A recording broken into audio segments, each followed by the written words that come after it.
Hi guys, so today we've got real estate royalty in the place, okay? So tell me your government names, please. Michelle Cooper, Remax First Realty. Rematch First Realty. And who do we have on the right hand side? Brandon Young. Mr. Brandon Young, Mr. Social Media, YouTube, 100,000 followers and all that good stuff. Okay, 100,000? Not all. almost there. He's almost there.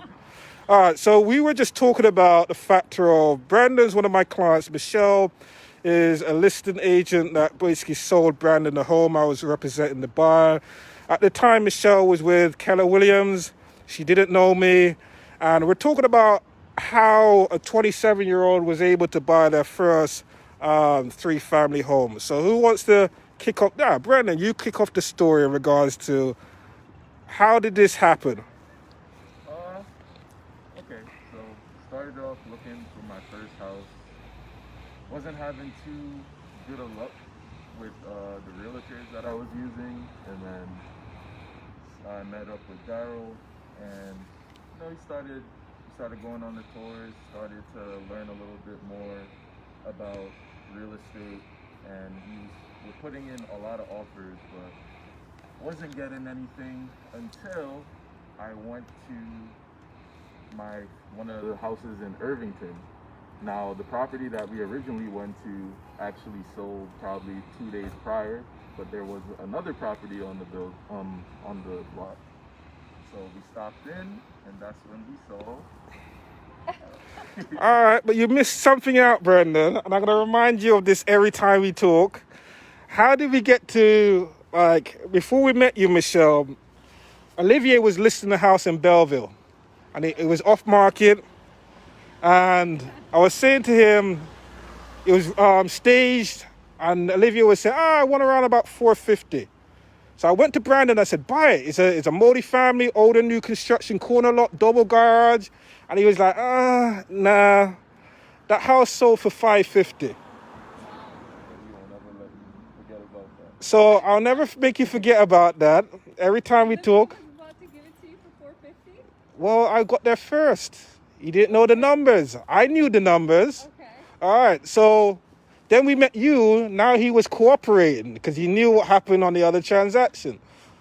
Yeah, I met him without you, too. You said, hey. There you go. Yeah. So tell us. Um, So tell us why you accepted or didn't accept Brandon's offer. Well, the first round that came through, the offers were all the same. Okay. So then we went back, and the offer that we accepted originally, they were quote unquote a little bit more stable. But what happened? COVID hit, right? We went into lockdown. Those buyers, they lost their jobs. So then Brandon's offer came in. I went back to my seller and I said, hey, this guy, I said, he's a young guy, young, not even 30 yet, buying his first home. He's from Brooklyn.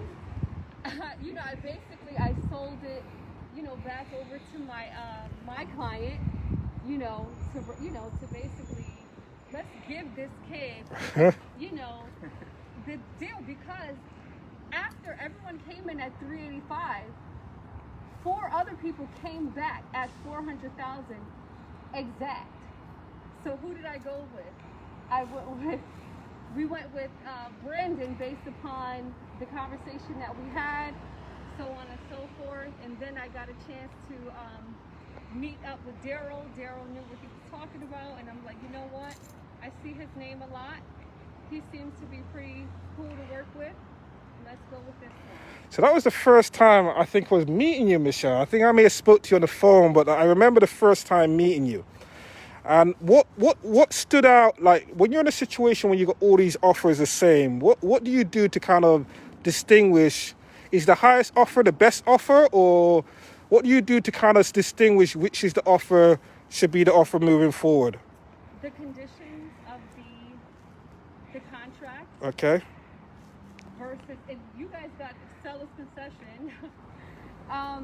So the conditions, the agent, the stability of the buyer, understanding what vetting the loan officer, all those. So if everyone has a pretty, good head on their shoulder in regards to getting a deal closed, then we're good. So I just want to say public, thank you very much, Michelle. You were a star to work with. You made the life very easy and seamlessly, and you even met my clients without me. That was trust, and like I said, it's about relationship.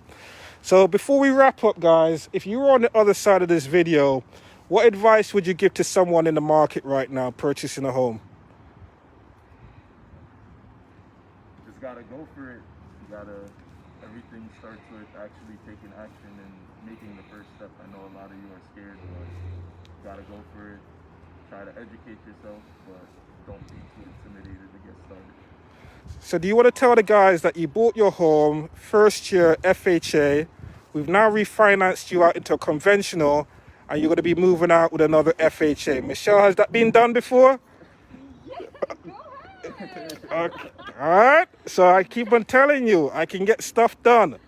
So Michelle, I'll tell you about it in a minute. Michelle, so what advice would you give someone who was on the other end of this video? What would you want to hear? What gems do you want to drop?